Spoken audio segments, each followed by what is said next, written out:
Well, thank you for having me here tonight. I'm taking a break from covering various political conferences. Last week was the Wild Rose. Tomorrow is the PC conference, the convention in Red Deer. Because politics is really interesting these days in Alberta, finally. And speaking of that, the title is Political Climate Change in Alberta. And I chose that title because, of course, last year we saw a change in the political climate with the election of the NDP for the first time as government.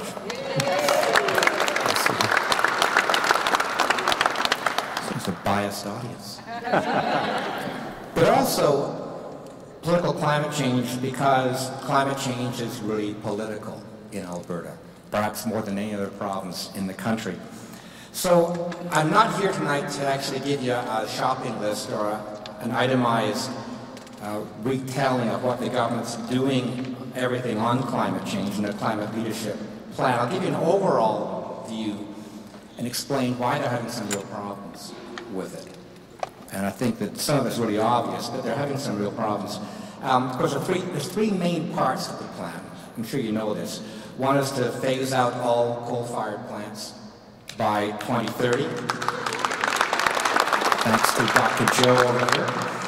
Second is a cap on oil sands of 100 megatons a year. Right now, the oil sands produce about 66 to 70 million tons or megatons of emissions per year. That will be capped at 100. So there's still a long way to go.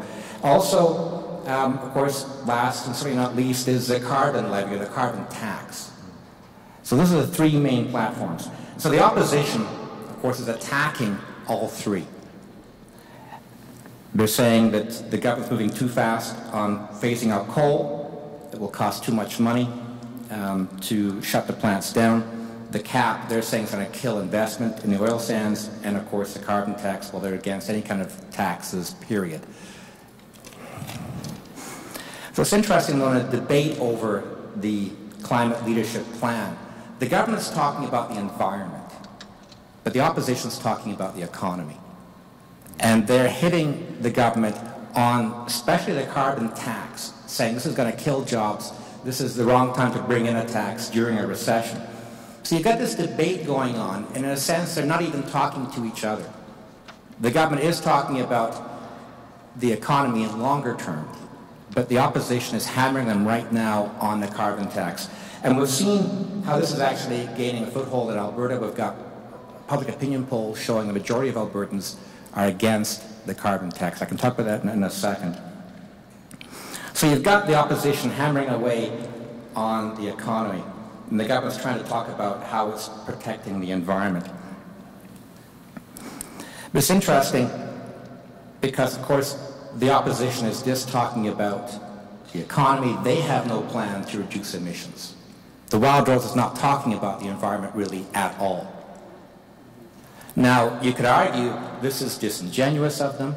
You could argue it's unfair, which is all true, but it's politics. And they're playing to a base. They're playing to people's fears about the economy as opposed to talking about the fears of climate change. And even though they have no plan, the thing is, last election, the NDP had no plan for climate change. When we talked to Rachel Notley the first week of the campaign, and she was critical of the government's, the old PC government's, lack of a climate change plan, we said to her, where's your plan? And she said, well, look, these guys have had a decade to come up with a plan, don't have one. Give me a few months after we form government to get a plan. The thing is, politically, when you actually have, running for office, running for an election, you have actually a climate change plan, it becomes a huge target. Because people can point to various things like a carbon tax and hammering over their heads. So political parties don't like to have climate change plans normally. In elections, look at what happened federally with the Liberals in the Green Shift plan.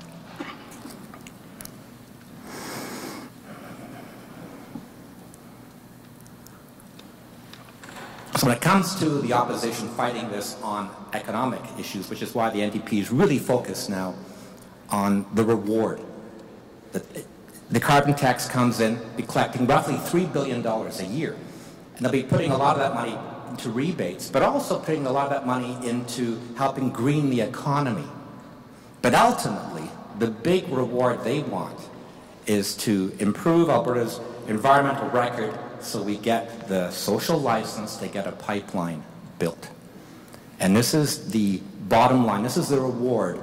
The NDP is telling Albertans, yes, there'll be some pain with the carbon tax, but ultimately it's going to give us Ottawa approving a pipeline, likely the Kinder Morgan pipeline.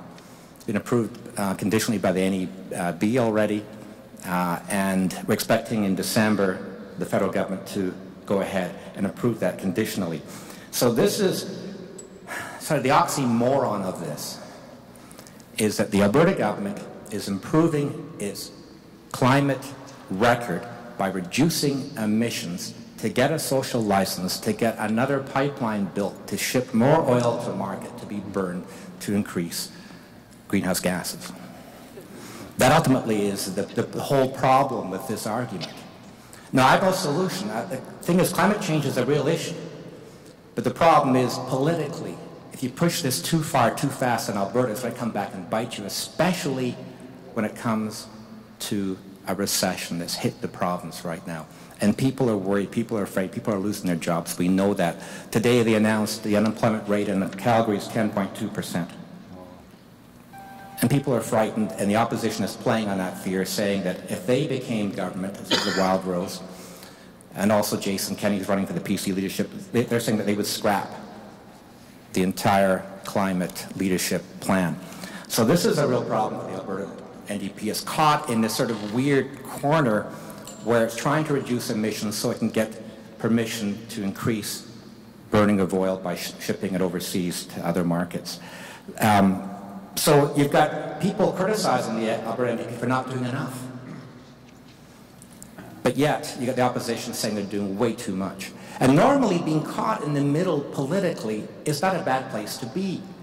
But in this case, it feels more like a vice squeezing the NDP from both sides. So I think that this is why I'm calling it political climate change, because right now, the Alberta government, unless things change, the public opinion polls are showing that they're in third place. Unless they get a pipeline not just approved, but actually built, or at least under construction, or the price of oil goes back up, which is ironic because the Alberta NDP is trying to get us off this roller coaster ride, being dependent on oil prices. We're still on that roller coaster ride. They haven't had time to actually get us off that roller coaster ride. It'd be a very, very tough job to do.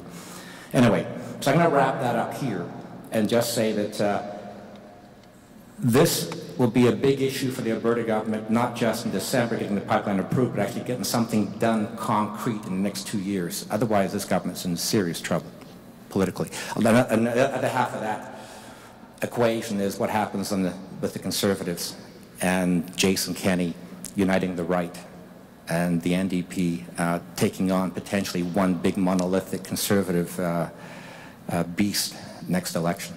So I'm going to stop talking there. And I guess I got a few minutes for questions, and then I'll sit down. Any questions?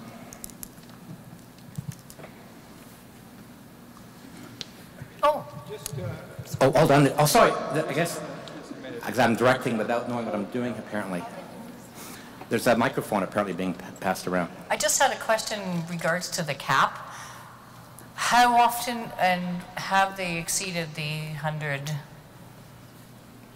They haven't. So they haven't. So no, they haven't. So the cap is 100 million tons. That's the oil sands. Yeah. Right now, they're up to about 66, 70 million tons.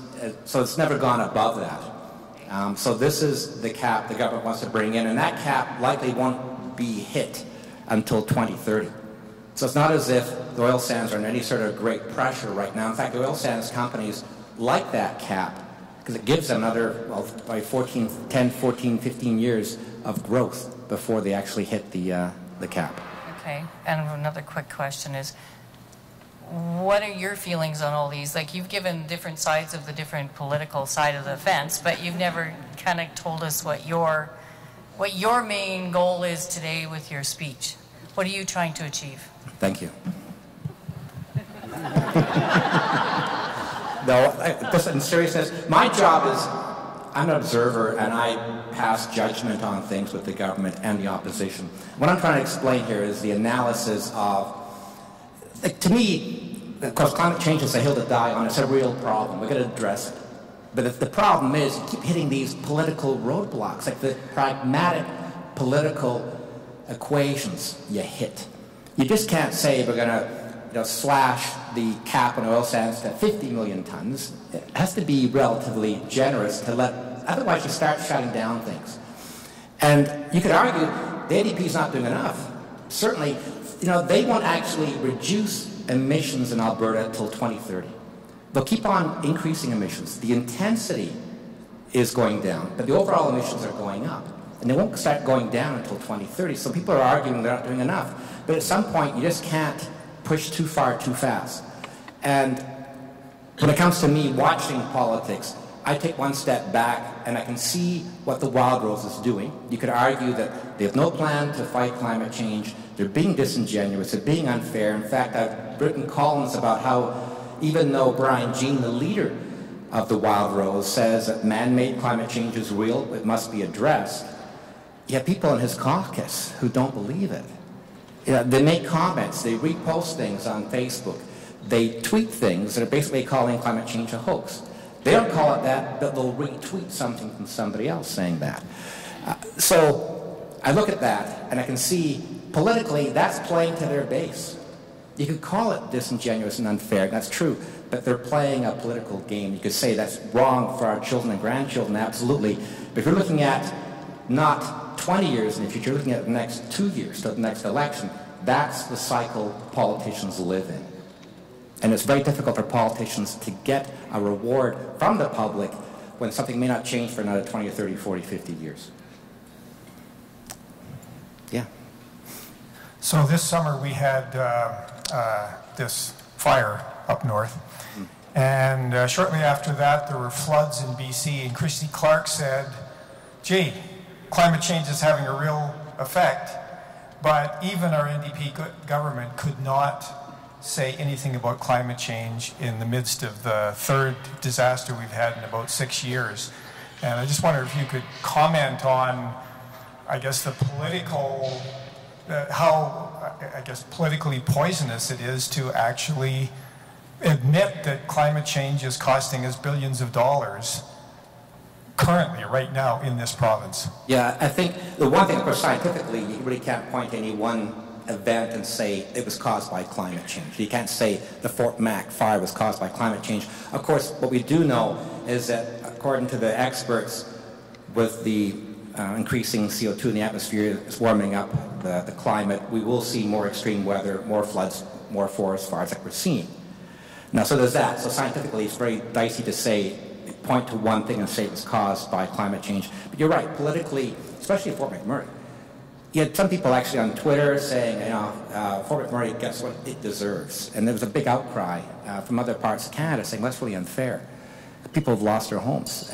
So it's really, you're right, the NDP's got to be really careful politically to point to one event like Fort McMurray and say this is climate change, because ironically, it's tied into the oil sands, which of course is producing the fastest growing source of greenhouse gas emissions in Canada.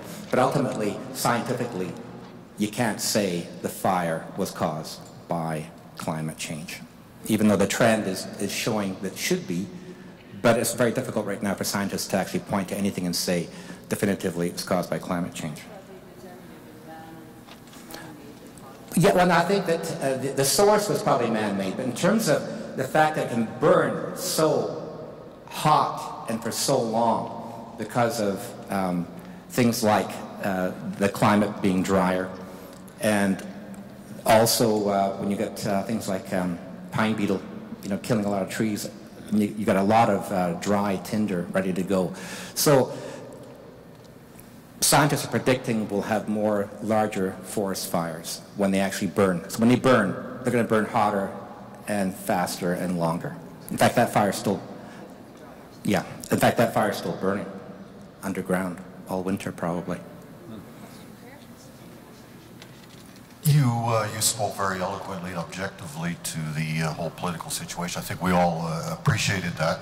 I wonder if you could speak with the same objective observation to the dichotomy, not only of what NDP is doing, but the various NGOs, ENGOs, and advisors, supposedly in the green sphere, renewable sphere, not calling up the NDP on its dichotomy and its process? I'm sorry, I missed the last part, not calling them on. On the dichotomies, okay, double dichotomy. The NDP building social license to get a pipeline built, yet I'll use an example, Pembina, cozying up to the NDP and not objectively criticizing that. I wonder if you could speak from your point of view on that. Yeah, I think that this, again, you've got to be practical. I know Greenpeace, we're over there, would want this to shut down oil sands, but I think you've got to be really practical. And also Greenpeace would argue, and it's a fair enough argument, that we shouldn't be doing any more pipelines in terms of, if you want to hit a target, keep the increase in temperature below 2 degrees or 3 degrees, you've really got to stop building pipelines. But Pembina, for example, is more of a pragmatic environmental group. And yes, and there's no real solution to this weird dichotomy or oxymoron where we're going to build more pipelines based on the fact that we can get social license by reducing our emissions here and shipping the oil overseas. But the thing is, the NDP has to keep the economy going. If they just said, look, we're not going to build any pipelines, just deal with it, they would lose the next election, absolutely guaranteed. There's no doubt about it. They've got to try and keep the economy going at some level. And of course, the world still relies on fossil fuels. It's not going to change. At least not for a few decades. So I think that there are people who are trying to be more pragmatic and are trying to, because the thing is, if the NDP is not in power, and it's the wild rose of the PCs, they're going to scrap the entire climate leadership plan, and then where are you? So I guess it's half a loaf is better than none, I guess people like that would think. Yeah, my question would be an extension on that, maybe your opinion on the political realities in Alberta. I agree with you that the NDP is being pushed by two sides. I think the side pushing them towards more environmental responsibility is a lot quieter and a lot weaker than the side pushing them towards less environmental responsibility. So in your opinion, would you suggest that if the NDP want to make substantive change for environmental improvement, should they just go for it and sort of acknowledge that they're one and done, do what they can while they're in power, knowing that things are going to change? Or do you see any hope of them, repeating in government? Well, I think if they push too far, too fast, they won't be re-elected. If they can, again, this whole weird oxymoron, I keep calling it oxymoron, but this conflict where if they can get another pipeline approved, where the Conservatives couldn't do that.